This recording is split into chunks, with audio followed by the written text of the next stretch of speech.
ქართული ოცნება ევროპის საბჭოს მინისტრთა კომიტეტში გადაგზავნილი ამ დოკუმენტით ამტკიცებს, რომ ხალხს ადმინისტრაციულ პატიმრობაში ინტენსიურად აღარ უშვებს და სიტყვიერი გაფრთხილებით შემოიფარგლება.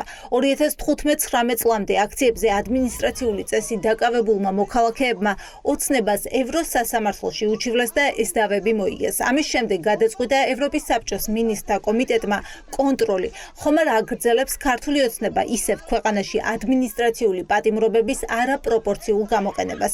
თავის სამართლებლად კი ოცნებამ წერილი გააგზავნა, რომ ეს ასე არ ხდება, რაც იურისტების შეფასებით რეალობას არ ასახავს. ზოგადად მინისტრთა კომიტეტი გადაწყვეტილებას არ იღებს ცალმხრივად რომელიმე ერთი მხარის მოსმენის შედეგად, არამედ მას ასევე ინკვიზიციური ფუნქციაც აქვს, რომ რეალობა შეამოწმოს და არ დაეყრდნოს მხოლოდ და მხოლოდ მაგალითად მთავრობის მიერ წარდგენილ ინფორმაციას. და ბუნებრივია, რომ აქ ზოგადი კონტექსტი, რომელიც აი ამ გადაწყვეტილებების გამოტანის შემდეგ ქვეყანაში განვითარდა, არის ის წამყვანი კონტექსტი, რომელსაც მინისტრთა კომიტეტი დაეყრდნობა და ჩვენ ვნახეთ მაგალითად გასულ წელს, როდესაც ეს საქმე მოიქცა არა სტანდარტული ზედამხედველობის, არამედ გაძლიერებული ზედამხედველობის ქვეშ. ევროს სასამართლოში განხილული საქმეების საფუძველზე ევროპის საბჭო თვლის, რომ საქართველოში სისტემურია არაპროპორციული სანქციები, ადმინისტრაციული დაკავებები და სამართლიანი სასამართლოს პრინციპის დარღვევა.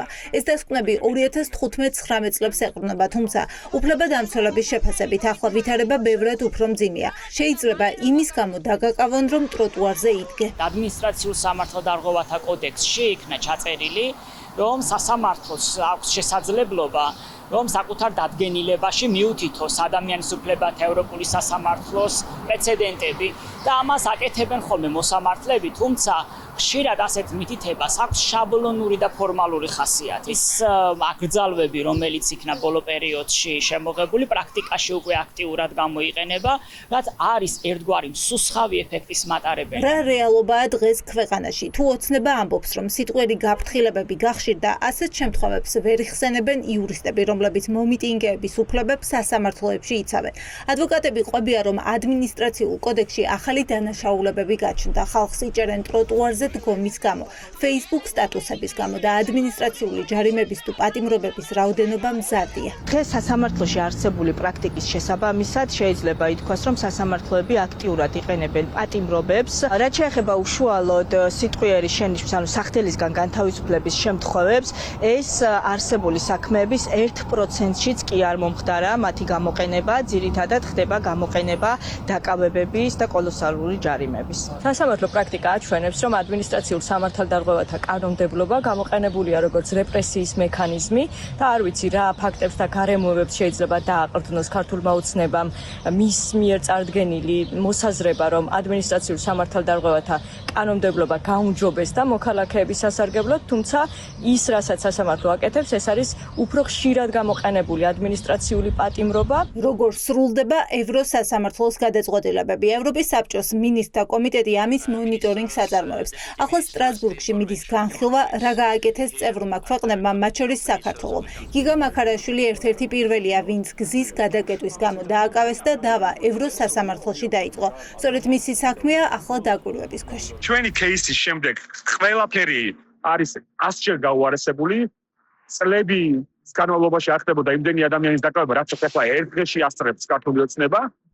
გაათმაგებულია ჯარიმების რაოდენობა, გაასმაგებულია დაკავებული ადამიანების რაოდენობა, რაც პირდაპირ ნიშნავს იმას, რომ ქართული ოცნება უბრალოდ ცდილობს რაღაცნაირად რეჟიმი შეინარჩუნოს, დაამკაცოს რაღაცა ყველა სასჯელი გინებაზე და ეხლა უკვე მე მგონი წყევლაზეც სასჯელი უნდა Facebook პოსტის გამო ვიჯებს, თქო, ნუ აი რაზე ვლაპარაკობ, ხო?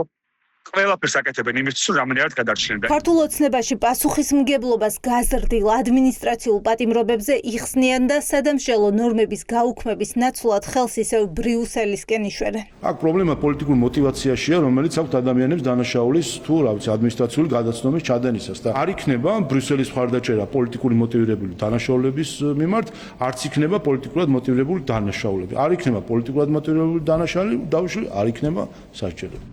ხვალ ევროპის საბჭოს მინისტრთა კომიტეტი მსჯელობას დაასრულებს და ამის შემდეგ გადაწყვეტენ, რა მოთხოვნებს წაუყენებენ მმართველ ძალას საქართველოში.